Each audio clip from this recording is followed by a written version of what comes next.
Sarkozy. Vous allez au Grand Orient en tant qu'invité ou comme membre? Mais ça vous regarde pas.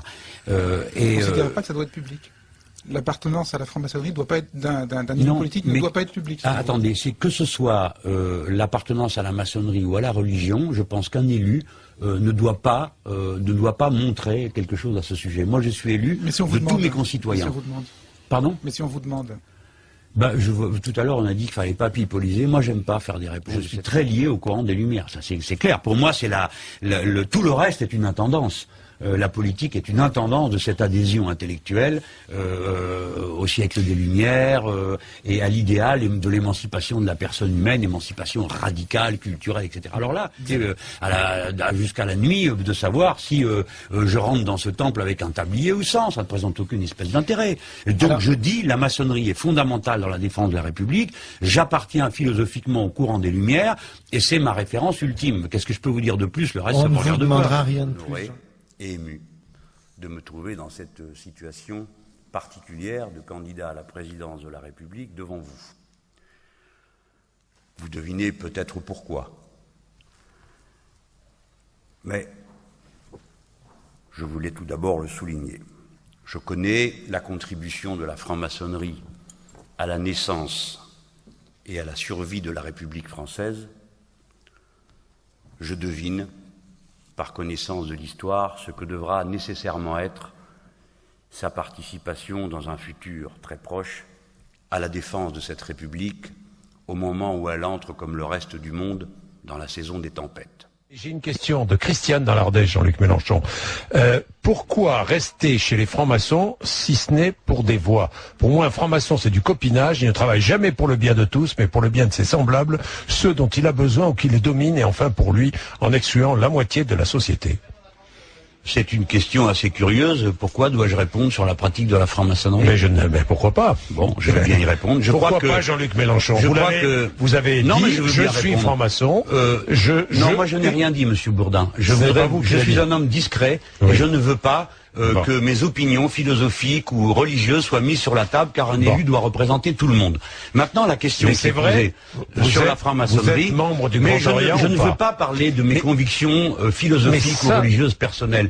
Un jour, vous me demanderez si je suis stoïcien. Ceux qui nous écoutent n'ont pas les instruments. Pourquoi ne pas le dire? Mais attendez, mais je n'ai pas de... Pourquoi? Vous êtes juif, vous, Monsieur Bourdin? Non. Bon, eh ben, vous voyez le côté odieux de ma question. De quel droit vais-je vous demander votre religion, Monsieur Bourdin?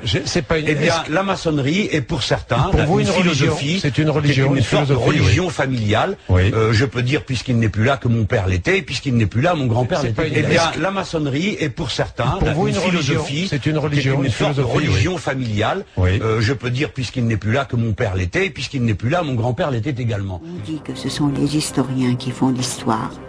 S'ils se trouvent sur le front de la vérité, ils disent et écrivent la vérité. Et s'ils sont sur le front du faux, ils le décorent et l'inscrivent dans les pages de l'histoire.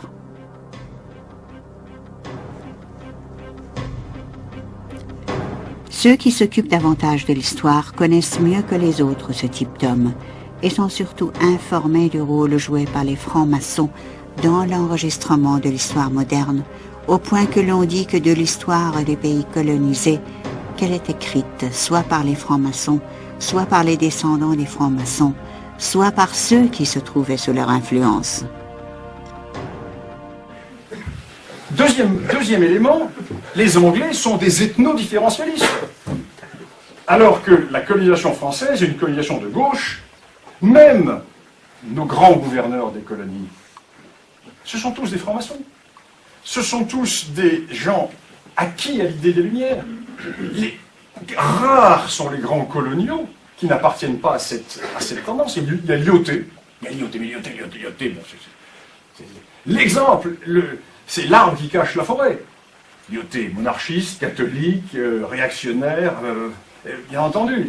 Lyautey, c'est tout à fait autre chose. Pourtant, tous les autres grands gouverneurs, ce sont des hommes de gauche, des hommes acquis à la philosophie des Lumières. Ce sont des gens qui sont tous plus ou moins membres des loges. Tandis que, dans la politique intérieure française, inexorablement, se poursuivait la domination complète, vous savez, totale des affairistes. Ces mêmes puissances d'argent avaient fini par découvrir l'intérêt de ce que leur avait proposé Jules Ferry, c'est-à-dire la ruée française et mondiale, la ruée occidentale, sur les peuples sans défense afin de confisquer leurs biens. C'est en 90 que s'était constitué un comité de l'Afrique française. Et il faut que je vous dise, le texte même de leur rédaction, ils avaient dit, il va sans dire que le but du comité constitué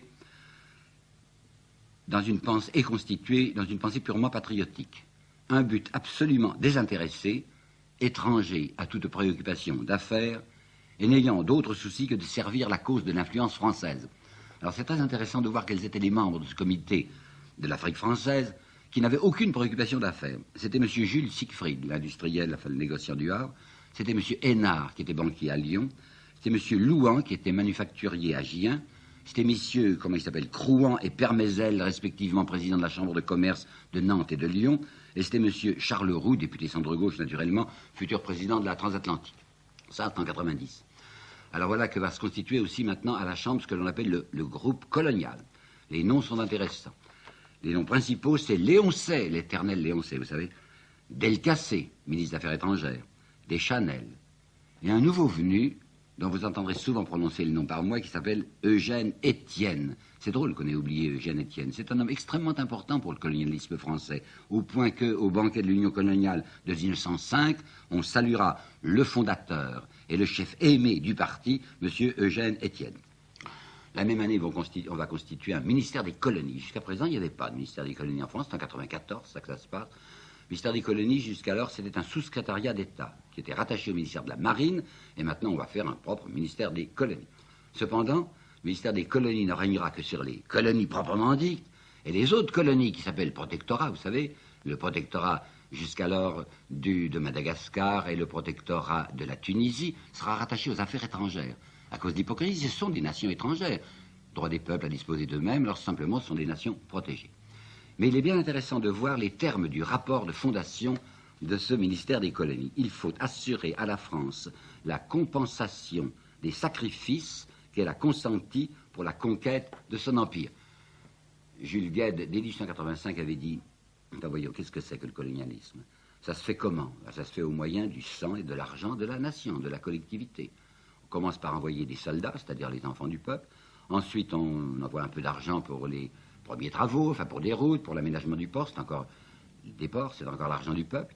Et puis après, ce sont des compagnies privées qui raflent tous les bénéfices. Alors maintenant, il s'agissait d'assurer à la France la compensation des sacrifices qu'elle a consentis. Quelle compensation?